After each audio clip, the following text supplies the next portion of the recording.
You can come in if you want. You won't fall through the ground. Just stay in that room right there, though. There are certain spots that you have to be more careful on. These two sections were built like in the early 1900s. So it's an old sharecropper's cabin. And in the corner there is the Wasp family that I was supposed to have killed. And now I've grown a little attached to them. As much as I can remain humane, I want to do that. Otherwise, I mean, you just start feeding into the system, right? You just start becoming average. Who wants to do that?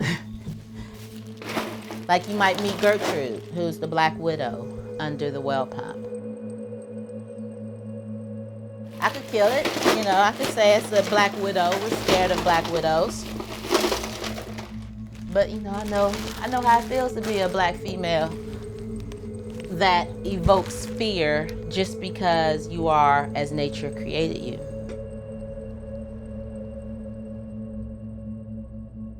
I love finding thrifted or like Craigslist or marketplace finds. I connect with things that they said didn't have a chance. Like these little aloes. They were all at death's door, and look at them.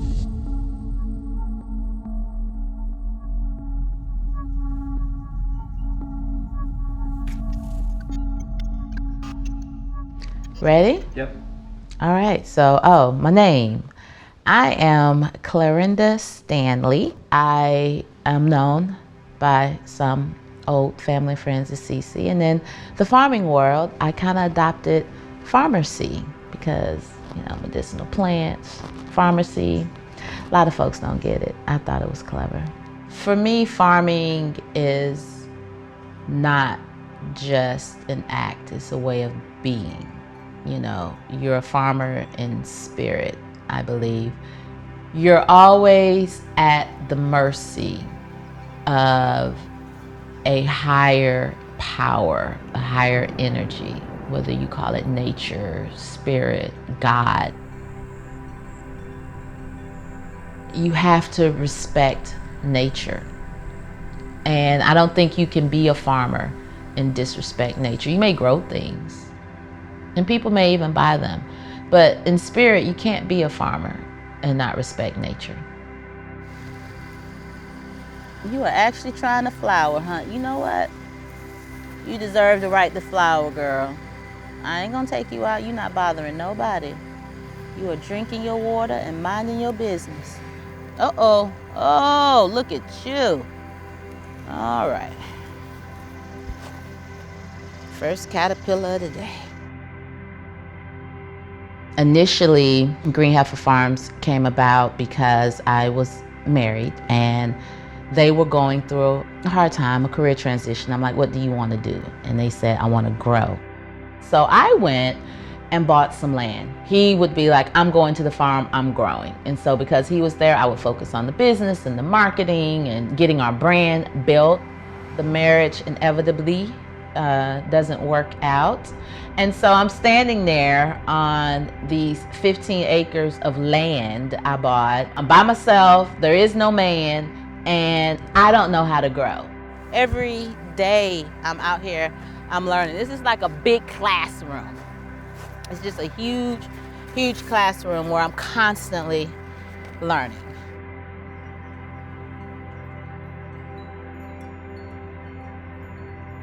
I realized that I wanted Green Heffa Farms to be more than what it originally set out to be. How is it that one group in society owns 99% of rural farmland? This brand is really committed to advancing and increasing the number of BIPOC women landowners and business owners and farmers and brands.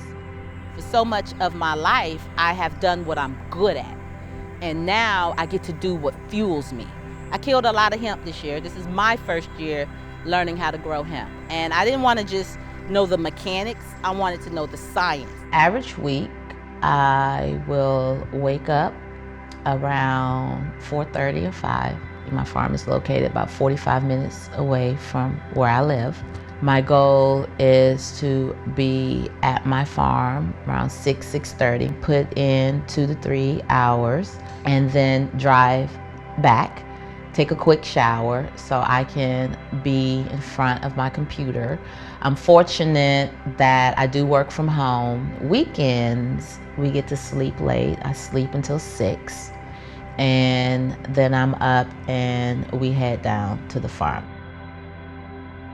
And so if you look out here, you see some purple plants. So purple is my absolute favoritist. It's not even a color to me, it's like a lifestyle. Purple is a mood, okay? Purple is an energy, it's a vibe.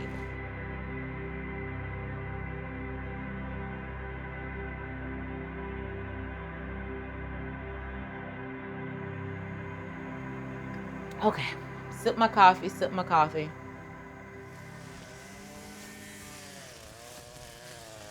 He is so serious when he weed whacks.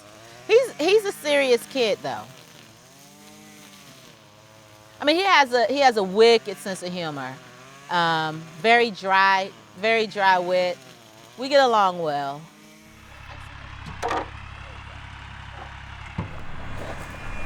I like this system. This is my kind of system right here.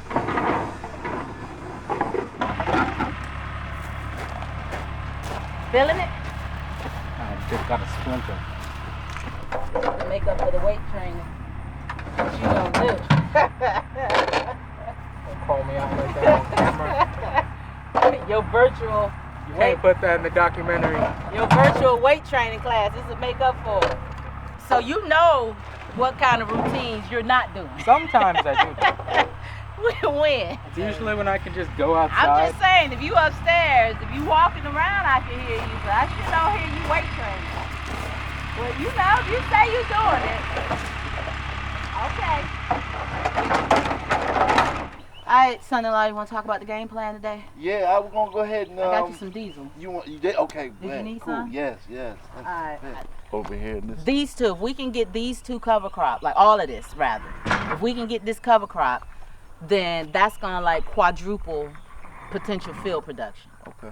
So he's leaving this open for the electric run through. For the electric, we got held up with the permit because of the setback with the environmental. Whole bunch of paperwork, but he fixed. Let me show you. He did a whole bunch of stuff because he made that mistake that they made, son-in-law. You know what he said? What did he say? You know what they always say. So where's your husband at? I said, dag on. Why when you see something happening, you gotta assume, well, I just don't think no young woman like you can be out here doing all of this. I said, ain't no husband. Ain't no daggone. I said, and I want some discounts or some extras. Because sexism is expensive, okay? Being a person of African descent in this country and understanding the challenges that face my community. I was a single mom and I've been homeless and I've been hungry and I've been without a vehicle. I have experienced having to ask for help and being perceived as someone not willing to work for something. I've never wanted my children to experience that.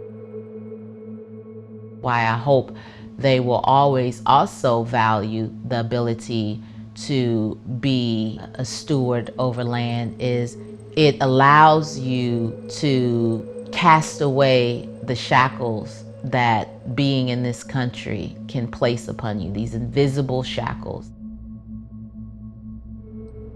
And I had always wanted to have something, a legacy, create generational wealth. Understanding that all of this land was stolen, but I do feel like this is my land because You know, there's two groups that America has to rectify itself with, and that's those the land was stolen from and those who were stolen from their land. People who did all of that built the systems that we're still using. And so we keep trying to gerrymander and rig it when ultimately, the system is jacked up. And no one wants to deal with the messiness of untangling the system. I think the act of farming itself puts you in touch with your humanity. You're literally touching life. You're literally touching and experiencing growth that at the end of the day, you know is gonna go into someone's home. It's gonna become part of someone's life. For me, that's one of the greatest purposes I can feel in this world. Like that is my purpose, to help be a caretaker of that space and to share it with other people. We have to get a new system. And if we have to get a new system, then that means things are going to change, and not everyone wants things to really change. But when I come out here, it allows me to think about those things and how I can be a solution in those things and be out here. You know, like you feel the breeze right now. It's peaceful. It's absolutely peaceful.